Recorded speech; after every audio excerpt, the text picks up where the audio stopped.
Good day, everyone. The research article that I have selected featuring the interaction between ecology and GIS or RS is entitled Mapping Plant Functional Types from MODIS Data Using Multi-Source Evidential Reasoning.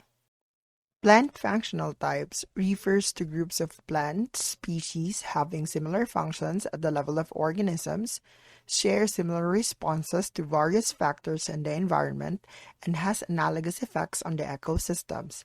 PFTs bridge the gap between plant physiology, intra and intercellular level, and community, local habitat level, and ecosystem processes, landscape level, thus providing a powerful tool in climate change research. Representing vegetation as patches of PFTs offers several important advantages over the biome-based land classification approach. First, PFT provides a direct link to leaf-level physiological measurements, making it possible to set vegetation parameters more accurately in land models.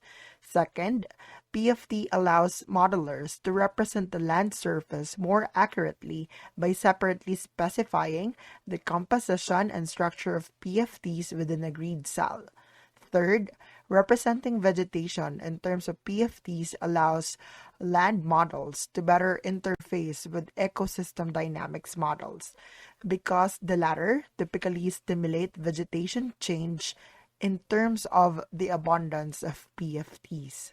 The spatial data used as a reference data in the study is the USDA Cropland Data Layer CDL data. The main justification for the choice of the CDL data as reference data is that the CDL data identifies as many as 35 crop types, and its accuracies for agricultural-related land use classes are high, between 85% and 95%. Therefore, it seems advantageous to use the CDL data because the landscape of the four states examined in the study is dominated by crops. The non-spatial data used is the datasets obtained from Moderate Resolution Imaging Spectroradiometer or MODIS. 9 MODIS datasets are used in the study as the sources of evidence. This include improved MODIS LAI, MODIS EVI, and 7 spectral bands of MODIS Black Sky Albedo. The choice of these input datasets is based primarily on their utility for the recognition and discrimination of different PFTs. MODIS Leaf Area Index or LAI and MODIS Enhanced Vegetation Index or EVI are chosen because they contain information about the properties of different PFTs in terms of their plant physiognomy, like canopy structure and leaf longevity, vegetation structure or the fractional vegetation cover, and phenology or the onset and duration of greenness. MODIS albedo products can also aid the discrimination of PFTs because they contain spectral information about the land surface properties under perfect scattering conditions. In mapping PFTs for MODIS data, a data fusion approach was used. The main idea behind this methodology is that since a PFT has its manifestations in multiple domains such as plant physiognomy, vegetation structure, phenology, and environmental conditions, the use of multiple lines of evidence reflecting the characteristics of a PFT in the above domains should help enhance the ability to extract PFTs. The multiple lines of evidence computed from the input data are then fused using an evidential reasoning algorithm. Evidential reasoning is a method of inexact reasoning based on the recognition that the knowledge and information we use in making decisions such as image classification is often uncertain, incomplete, and occasionally imprecise. As such, the method is designed to capture the natural behavior of reasoning by narrowing the hypothesis set down to a smaller number of possibilities as evidence. Evidential reasoning has been used in a variety of earth resources and geoscience applications such as geological mapping, water resources, forestry mapping, sea ice identification, and land cover classification. Evidential reasoning is a powerful approach to data fusion.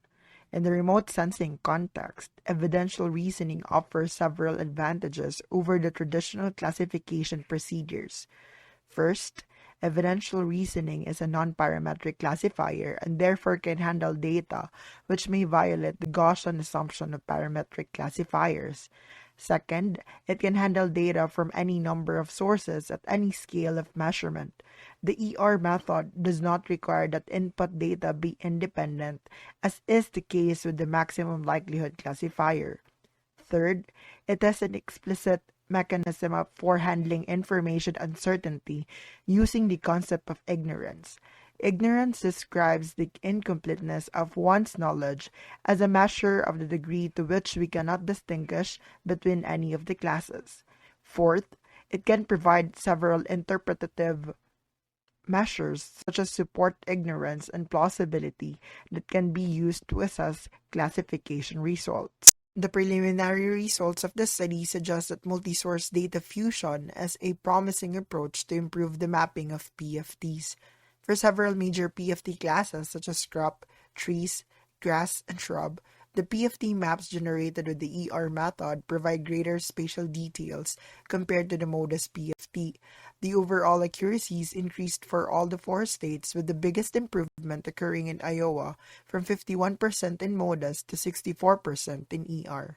For the spatial per pixel comparison, the classification accuracies for the crop class obtained by the ER method are over 85% for Illinois, Indiana, and Iowa. The highest accuracy occurred in Iowa, reaching 93%, and the lowest accuracy is 72% for North Dakota.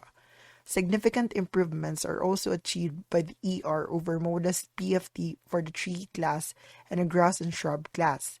The improvements for the tree class are over 17% and in most cases over 20%. The improvements for the grass and shrub are over 15% for all of the four states. Despite the encouraging results from the study, more work clearly is needed to evaluate the robustness of the proposed method in other regions and at other geographic scales in the future.